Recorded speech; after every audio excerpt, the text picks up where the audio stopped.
fame. This is one of America's most notorious prisons. You ain't even drink clean water. How we supposed to drink water? Parchman Prison sits in the heart of the Mississippi Delta. Let's look at the trash. Over a century, it's earned a reputation for racism, brutality, and neglect. We need some help in here! We need some help in here! These scenes of a system already in crisis were captured before the global spread of COVID-19. How many people have to die in this place before something is done about it? Prisoners are dying at alarming rates, and conditions are spiraling out of control. No water. No, we still up. Inmates use smuggled cell phones to send distress signals. We need help. And document the conditions they're living in. No mat, no toothbrush, no soap, no food. It's a living monument to the horrors of America's worst prisons and the lasting legacy of slavery. Who are we supposed to cry to? Who are we supposed to call on when things are like this? Which begs the question, how can you fight for your right to basic human dignity when you're locked up in prison? Now the King, power, and glory, forever and ever. Amen. On the first day of 2020, Mississippi's prison system was in the middle of an uprising. We ain't got no power. We ain't got no water. We can't see. We can't eat. After a major storm, years of neglect, staffing shortages, and gang violence hit a tipping point. In January alone, 13 people died in Mississippi prisons.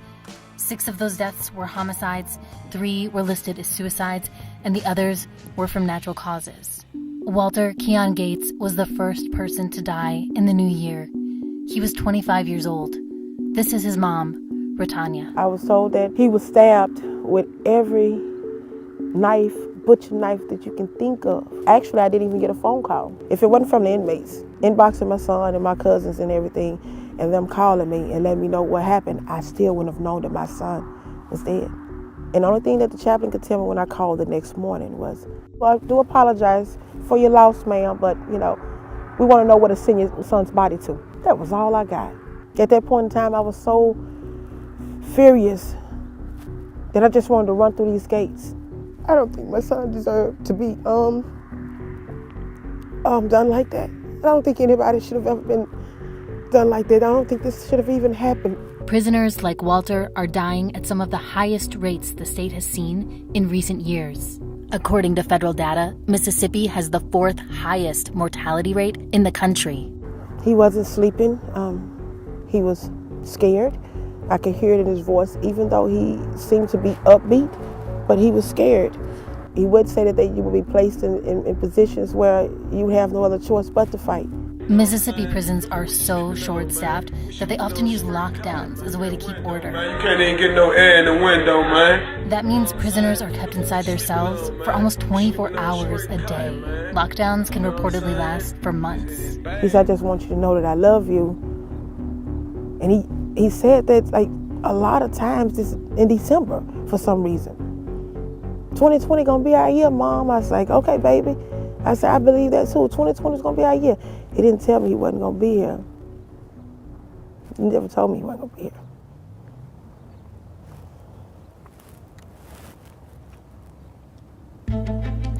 The Department of Justice has opened an investigation into the state's prison conditions. And rapper and criminal justice advocate JayZ filed 2 lawsuits on behalf of the inmates, calling their situation a humanitarian crisis. It's easy for you not to care about what's going on in MDOC if you don't have a family member or a loved one there. But some child's father is there. Some mother's son is there. Keewin Grayer spent 24 years behind bars, much of that time in Parchman. Now, he's a part-time pastor. The thing about what's going on here in Mississippi now is that there's a light on it. But these things have been taking place for years and years and years, seeing people die. Once they seen the pictures in those phones of people sleeping 6 people in one cell with no mattress, with water in the cell that doesn't work, the mold on there where your tray actually comes through, you know, and the rats walking around these inmates while they're asleep. When they were able to actually put a picture to it, they like, wow, what these people have been talking about for so long must have really been true. Some of us have gotten out of prison and became pillars of our community. I got out in 2017. I now do ministry work. I'm kind of just an activist for positivity right now. I have been where those guys are, and I know how it feels to be in those type of situations, not knowing if you will ever live to get out to see your family again. While conditions inside Parchment are undeniably terrible, what's worse is a culture of corruption that Kiwin says exists at every level.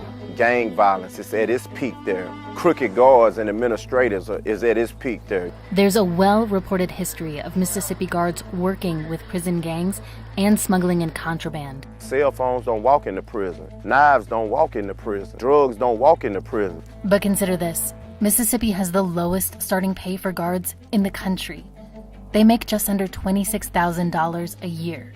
That's near the poverty line for a family of 4. Most of the officers at the state's prisons are women.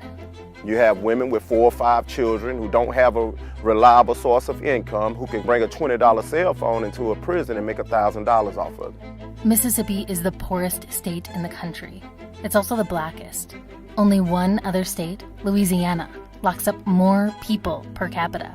It's the legacy of decades of political rhetoric about being tough on crime. So too, the problem of crime, one as real and deadly serious as any in America today.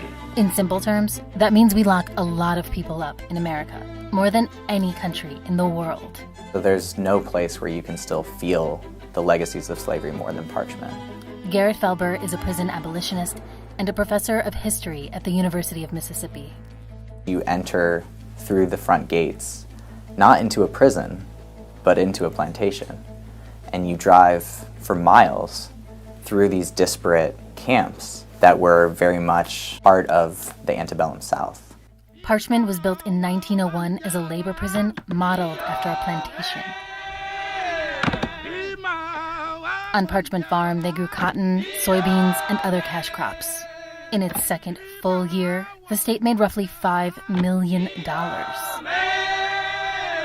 Parchment was a means of social control.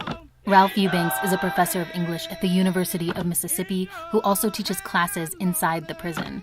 You see these vast fields there. You can have thousands of acres of cotton now, and it only takes maybe 4 people to work several thousand acres. Before, it took lots of bodies. Those bodies are still there. Once we control them by putting them into work in Parchment as part of our economic engine for the state, now we are putting them in there as a means of getting the impoverished off the street, locking them up, and basically throwing away the key. We're having a memorial service for one of my friends who passed away a couple weeks ago. He had did 23 years in prison. He was 50 years old. He only been out 8 months. He was actually 1 week away from getting married, and he had a stroke. On the surface, he was very healthy. It's just a very dangerous environment for anybody to be in. If there is a such thing as an untimely death, I definitely look at this as one of them. For every year you spend in prison, you'll lose 2 years of your life, according to one study. We are still here in Parchment, Mississippi. In Mississippi, you can get up to 15 years in additional prison time just for getting caught with a cell phone. But if it wasn't for this footage, there wouldn't be any evidence of what's happening. Somebody need to save us, man. Somebody need to save us from this injustice, man.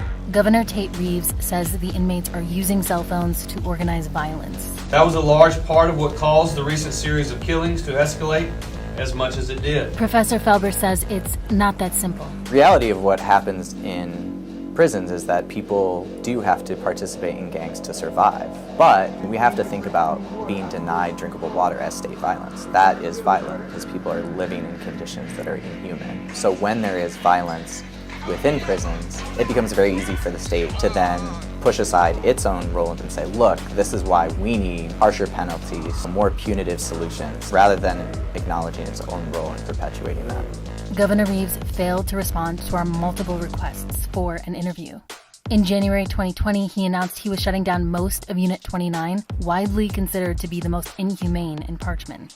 Death row inmates will stay, and so will some lower security inmates who do maintenance work. We say that it is the people who are in Parchment who have made it a death trap. When if we started to probe a little bit more, we'd realize is that those of us outside of those walls who neglect it, who pay no attention to it, who drive right by as fast as we can and are silent about it, that's why it's a death trap.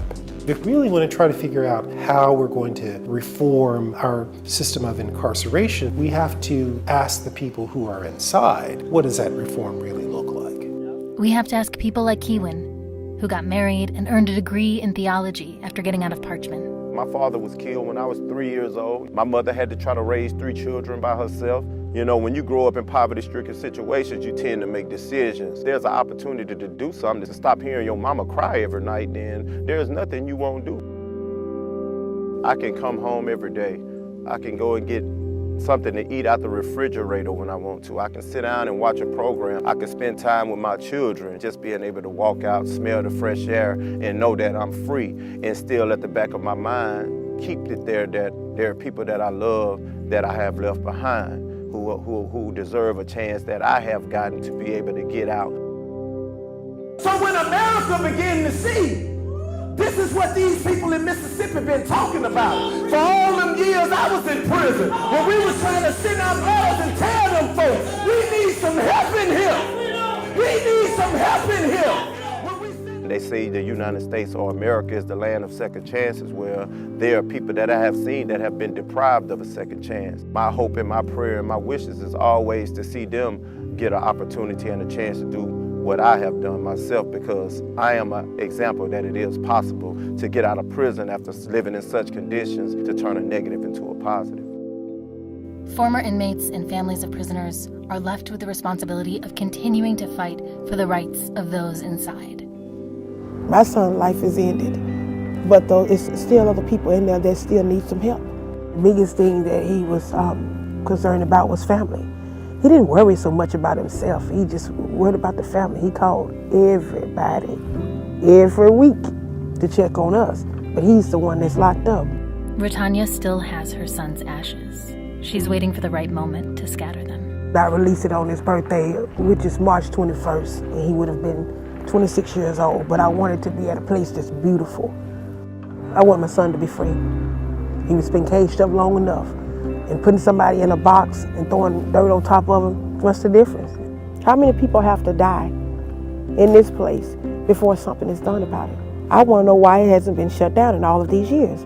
I don't care who owns it. It's not about color. This is life we're dealing with. Now you want to see a side that's really about to be ugly. We're going to fight until we can't fight anymore on this one.